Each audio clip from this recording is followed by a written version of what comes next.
Hello, we're from Thinking Ape. We're here to present Seeing Yourself Adds Up and why diversity and inclusion is a good business model. We will cover our values, why they matter, inclusive content as a business advantage, our live ops process, now with consulting, and then we'll go through a quick story time with a specific experience that we had on our team. Cool. So, hello, I am Nicole. My pronouns are she, her. I am a designer on one of our titles, Party in My Dorm. I am #1 dad in the universe. And I am a Ravenclaw. Cool. And I'm Finn-Lily. I use they, them. I'm a creative producer for our live ops team. I wrangle all the things, enable our team to get all the stuff done, poke with interesting questions, and I'm all Hufflepuff. We can do this together. We got this. And at ATA, we build communities. So I'm going to talk briefly about how those values at our company work into our process.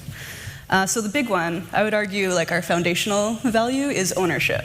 So nothing is not my job. It's literally just giving a fuck, like actually owning things, doing your best, and seeing things through to completion. So if ever there's something that comes up, you're just like, I'm going to do this. And everyone's like, yeah, let's go. I got you. I got your back. So you never just go, oh, someone else will take care of it. And that's a huge part of everything with this.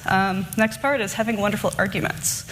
And that kind of ties into ownership because you have to do some self-reflection and look in at your own biases, but also to approach good arguments with each other openly. You're not just, oh, well, it's my idea and this is the only way to do it. It's you're actively having a good conversation with your team and you're trying to solve the problem together. It's not winner takes all kind of thing.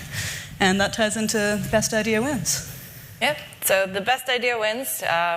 Stemming from our wonderful arguments, we can argue like adults. Yes. And we won't fight over which idea is the best. We'll figure out which one is the best by working together and just, finding the one that, based on our data and based on what we know about our players, this is the best idea and we're going to move forward with that one. And I think that really helps us to keep growing, which is our last value. We grow as people at ATA. We grow as a company. We grow products.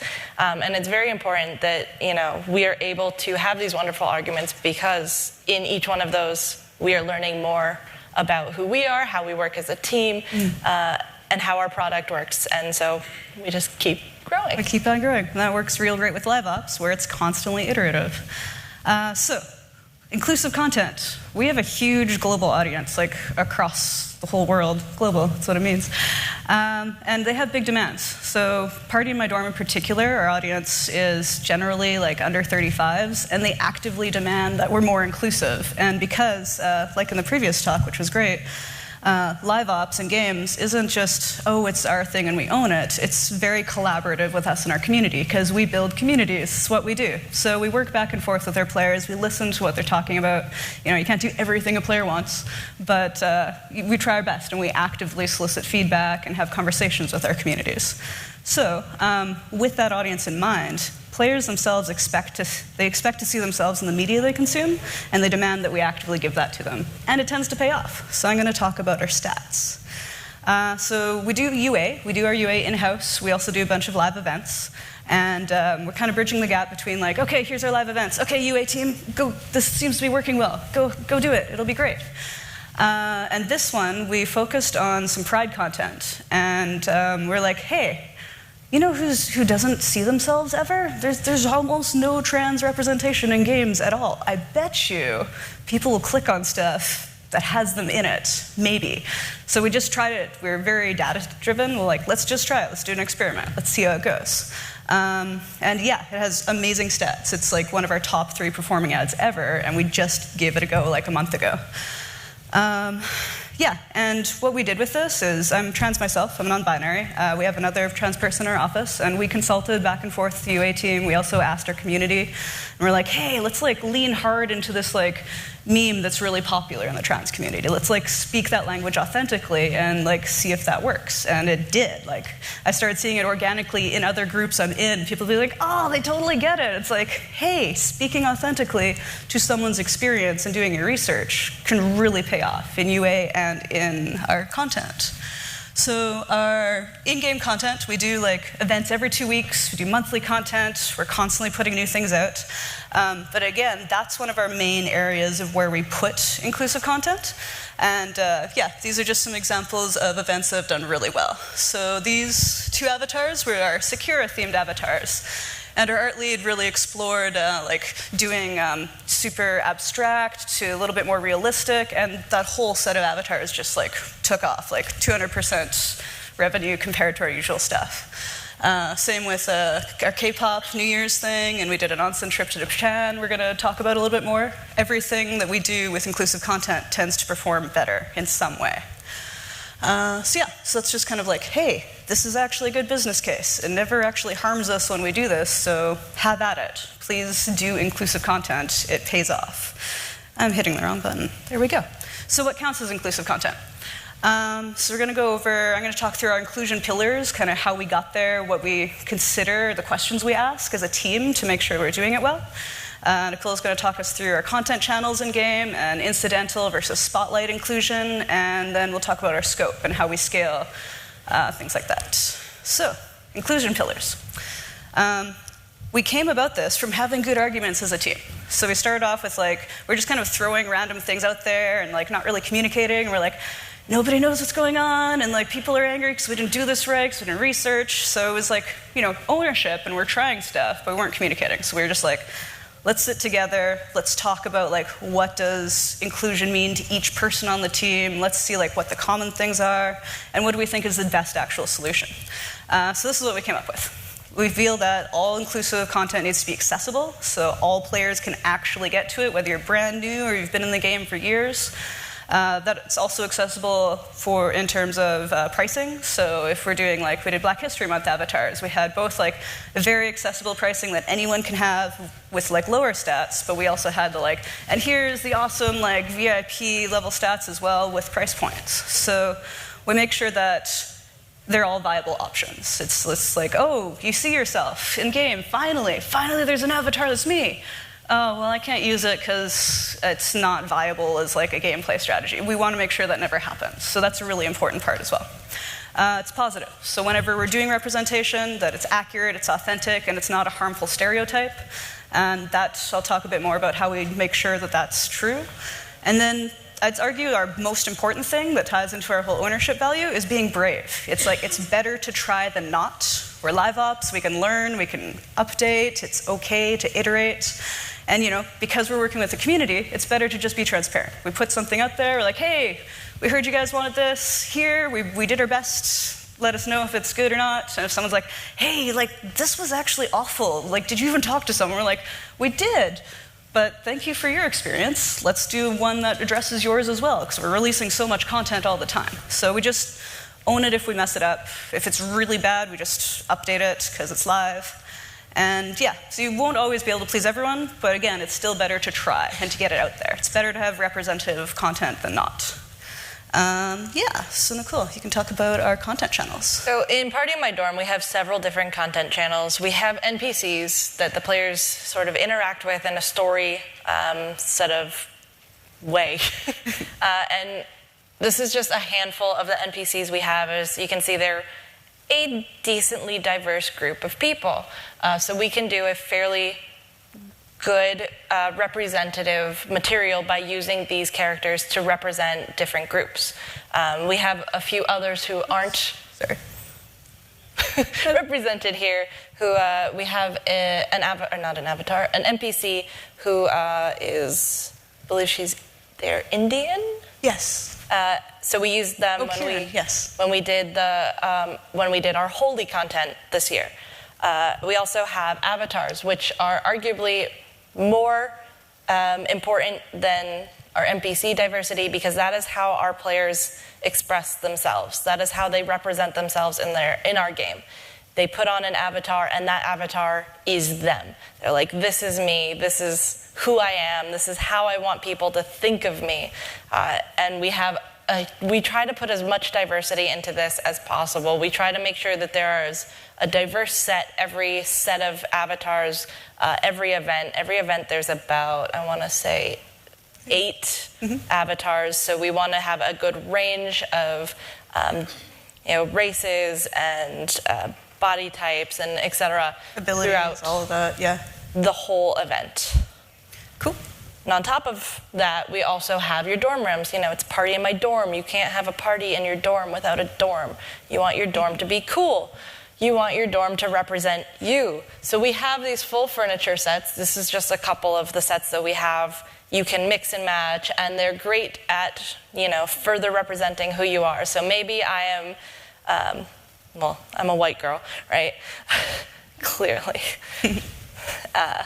And I put on my white girl avatar, but I am, this one looks like me, but she doesn't necessarily dress like me. So I want my room to be a little bit more who I am. So maybe I'm really, really punk, and I'm going to fill my room up with all of this awesome punk stuff. But my avatar is wearing a really cute, flower dress because I think she looks like me. So it's cool. So through our avatars, we try to do 2 different types of inclusion, incidental and spotlight. Our incidental ones come into play in the middle of an event. It's not the main focus. We just put them in there to include these people in the game, just like they're included in real life. So currently, we have a Game of Thrones styled event going on. So we have these couple of avatars here, a woman with dwarfism and a guy who is an arm amputee, sort of based on some of the characters of Game of Thrones, but not actually the characters of Game of Thrones. Yes. But people have been posting on our forums that they're very excited to see these. They're like, oh my God, thank you so much. I've been dying for this inclusion.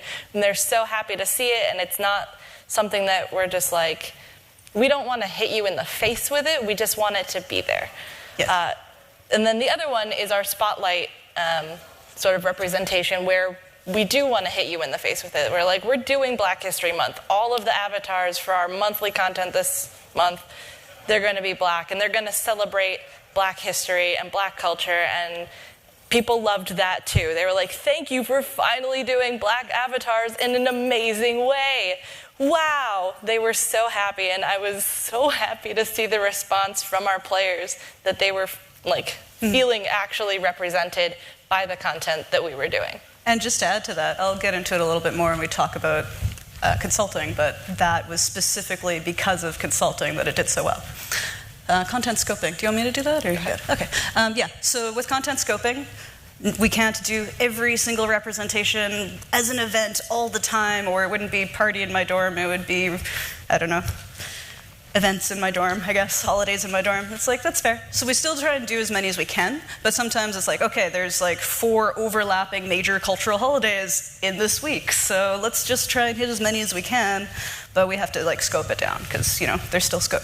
The other thing to consider is the more that you're speaking someone else's identity on behalf of them, so if you have an avatar, then there's a whole story and a character speaking about Holy, you need to consult because you're essentially telling someone else's story. So the more that you're representing someone else, the more you need to consult and the more you need to work on it and just get review. The smaller it is, it's like, okay, here's a couple Ramadan gifts, cool, it's out there. And we still check in, we still research, but it's not quite as critical as being like, hey, you're representing a person and all the minute detail that goes into an outfit and fashion that has cultural significance. That's when you need to really check in with people. But it's worth it, it pays off for us. So how do we actually do this? This is where I'll talk briefly about consulting. We went a little long, so I'm gonna go fast. Basically, it's agile, like I said. Keep trying. Live ops is great for giving it your best, being like, how did that work? Hey, let's learn and do better next time. And that's kind of how we got to this magical secret sauce, is constantly iterating and constantly growing. So I would argue that live ops is one of the best areas to do this in.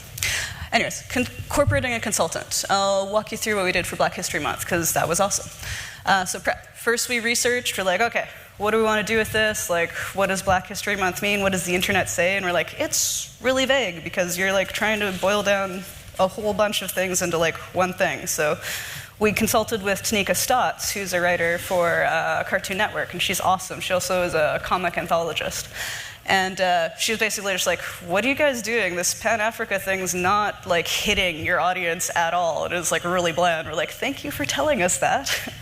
And so she like really pushed us towards like a bit more Afro-punk and like just really celebrating Black excellence. So like all of the avatars were like, this person's a lawyer, and this person's a doctor, and this person's an up-and-coming senator, and like we just wanted to like really be celebratory about it. So we wouldn't have got there if we didn't consult. Again, when we first reach out, you give as much context as possible. So with Tanika, I had a whole email of like, here's what our events look like, here's what avatars and dorm rooms look like, here's what we're trying to do, and here's like a direction we were thinking of, but please tell us if it's totally wrong. We're very open. And establishing that psychological safety with your consultants is huge.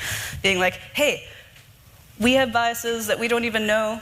Please tell us when we're wrong. And just saying that makes it okay for people to actually tell you stuff. Because if you're just like, okay, well, do the thing, and if you're like not actually open to that feedback, then they're not going to feel comfortable to tell you about it. So that's a really important part of things. Finding someone, especially if you can find someone that is both the identity you're trying to represent and intersects with your audience, so they're like speaking both languages, that's really critical. Tanika was great for that. And focusing on creatives helps, because they already know the creative process down pretty good, so they can be like, oh yes, you know, this contrasts with this thing. They're speaking the creative language, so there's less translation. And then work with them. Like I said, listen to them, actually integrate their feedback. So we just throw one extra review stage in at like ref pack, line art, and final, and we're just like, hey, anything you want to change, anything that we think could be different, cool. And it goes pretty fast, because we also do a kickoff early with them, where we talk the ideation. We include them in the ideation brainstorm very early. And the earlier you include someone, the easier life is, the better it is. Again, with the Black History Month thing, it would have been really bad if we were just like, no, we're doing this. And it's like, no, actually listen to people. You're paying them for their time, so make use of that. Anyways, so that's that in a nutshell. Nicole's going to talk us through a story time. So back in September, so late August, we were going through the creation of an event where we were taking the player on a trip to Japan. And we wanted it to be an authentic trip to Japan. We didn't want it to just be an anime thing. We've done anime before. We know anime goes well with our audience. They really like it, but we wanted something that would be a little bit more traditional. Something with Japanese people in Japanese traditional clothing as an avatar. Ready for it? We got this girl. I don't know about you guys, but I think she's pretty white. She's like really white. Like this kind of looks more like me than a Japanese person. And thankfully, we had someone who was willing to step up into a very courageous role and be like, hey, that avatar doesn't look Japanese. And that launched our whole content team into what were the first steps of really honing down this process on consulting and working with other people and getting things to look the way that they should look to represent the people that we're trying to represent. Ready to go? So we made these changes, and she looks a lot less white. It was a big, big discussion to actually figure out what it was about her that was looking white, what we needed to fix, how we could fix it, if we could fix it in time. And we managed to, and it went over extremely well. People were very happy. We had a lot of people posting on the forums being like, wow, I'm so excited. I'm half Japanese, and I'm so glad to see this content. And no one thought that they were white, yes, which is probably the most important part. But we were consulting with someone in our office who is Japanese. We took into account their perspective and how they felt these avatars were looking, and if it felt like they were representative of their actual culture. And that's very important, is to make sure it's actually representing the people you're trying to represent. And if we don't have anyone who can speak to the authenticity of a culture, a holiday, whatever the case is, we reach out. That's why we do consulting. We want to make sure that our representation is authentic, that it is representing the people that we want to represent. And every time we do it, we improve our process. It gets a little bit better every time. You just can't be afraid to fail. Yes. Yeah, so in short, key points: lean into hard conversations, build that psychological safety and trust with your team where you can actually be like, hey, as a white person, I have to say that this is going to sound terrible, but do they look Japanese enough? And how do we do stereotypes versus nuance? And let's actually dive into this. But coming at it with a good argument, with a good mindset of being open, makes it safe for people to agree and disagree and actually get into the meat of that talk. Be curious and empathetic. And when you're having good arguments, actually be compassionate. Come in with like good intentions. Be curious, research, try your best, and really just if you mess up, own it and keep growing. Failure plus reflection equals growth. So try things, fail, learn, grow. Live ops is like the best place to do this. So that's pretty much it in a nutshell. Sorry, we just ran out of time. Thank you very much.